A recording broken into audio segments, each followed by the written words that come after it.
اللہ تعالیٰ فرماتے ہیں سورہ لقمان میں سورہ نمبر 31 آیت نمبر 14 میں کہ ہم نے انسانوں سے کہا ہے کہ اپنے والدین کی عزت کرے، اپنے والدین سے اچھا برتاؤ کرے، اور تمہاری ماں نے تمہیں تکلیف کے ساتھ جنم دیا، تکلیف کے ساتھ اپنی کوکھ میں رکھا اور تکلیف کے ساتھ آپ کو جنم دیا۔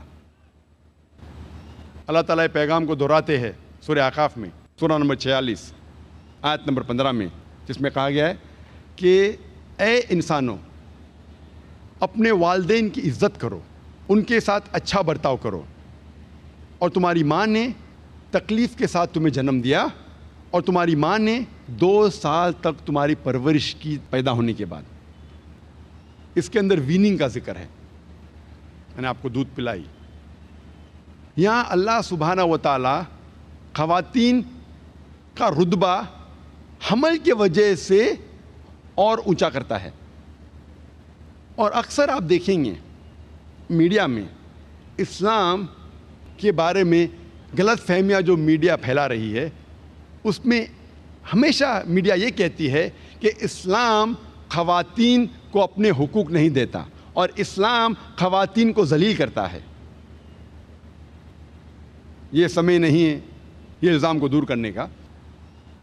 اور اس موضوع پہ میں نے تقریر کی تھی لاسٹ کانفرنس میں انگریزی میں، وومنز رائٹس ان اسلام، اسلام میں خواتین کے حقوق۔ اگر وہ آپ تقریر دیکھیں گے تقریباً 1.5 سے 2 گھنٹے کی ہے، اس میں صاف طریقے سے ظاہر کیا گیا ہے کہ الحمدللہ اسلام میں عورت اور مرد کا رتبہ یکساں ہے۔ اسلام میں عورت اور مرد کا درجہ ایک ہے، لیکن درجہ ایک ہونے کا یہ مطلب نہیں کہ سب چیزوں میں وہ یکساں ہے۔ Equality does not mean identicality. پوری طور پہ اگر آپ جانچ پڑتال کریں گے تو پتہ چلے گا کہ عورت اور مرد کا رتبہ جو ہے وہ برابر ہے۔ اللہ سبحانہ و تعالیٰ نے رتبہ دونوں کا ایک رکھا ہے، لیکن ان کے ذمہ داری علیحدہ ہے، depending upon the psychological make up, biological make up, physiological make up. مرد اور عورت کی ذمہ داری علیحدہ ہے، لیکن اوور آل بوتھ ایکول۔ میں ایک مثال آپ کو پیش کروں گا جس سے آپ کو سمجھ میں آئے گا میں کیا کہنا چاہتا ہوں۔ مثال کے طور پہ ایک کلاس میں ایگزامینیشن ہوتا ہے اور 2 طلباء کو سب سے بہترین مارکس ملتے ہیں، دونوں کو ملتے ہیں 80% مارکس۔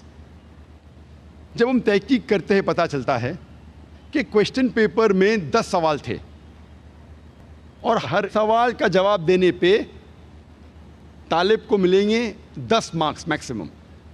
ہم تحقیق کرتے 2 طلباء، طالب اے اور طالب بی، دونوں کو 80% ملتا ہے۔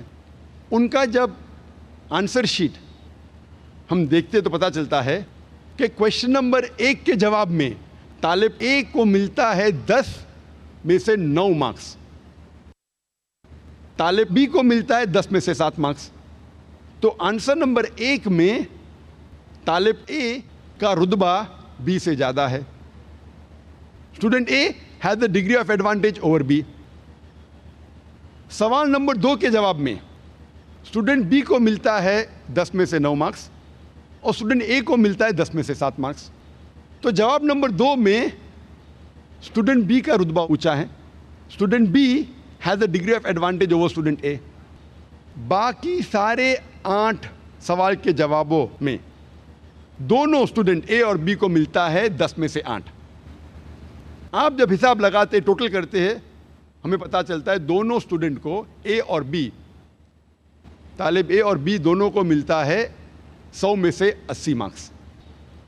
اسی طریقے سے کچھ چیزوں میں عورتوں پہ ذمہ داری زیادہ ہے، کچھ چیزوں میں مرد پہ ذمہ داری زیادہ ہے، لیکن پوری طور پہ آدمی اور مرد اسلام میں ایک ہی درجے کے ہیں۔ مثال کے طور پہ اگر ایک چور میرے گھر میں داخل ہوتا ہے، میں نہیں کہوں گا میں خواتین کے حقوق میں مانتا ہوں، I believe in women's rights. میں نے کہوں گا میری بہن اور میری بیوی سے کہ جا کے چور کا سامنا کرو۔ میں جانتا ہوں کہ آدمی عورت سے زیادہ طاقتور ہے، اور اللہ سبحانہ تعالیٰ فرماتے ہیں سورہ نساء میں سورہ نمبر 4 آیت نمبر 34 میں کہ اللہ سبحانہ و تعالیٰ نے مرد کو عورت سے زیادہ طاقت دی ہے تاکہ ان کی ذمہ داری ہے کہ عورت کو سپورٹ کرے، عورت کی حفاظت کرے۔ تو اس کے اندر کیونکہ مرد کو طاقت زیادہ دی ہے، اسی لیے مرد کی ذمہ داری ہے کہ وہ عورت کی حفاظت کرے۔ میں یہ نہیں کہہ سکتا ہوں I believe in women's rights, میں خواتین کے حقوق میں مانتا ہوں، اس لیے میری بہن، میری اہلیہ، میرے والدہ جا کے جھگڑا کرے۔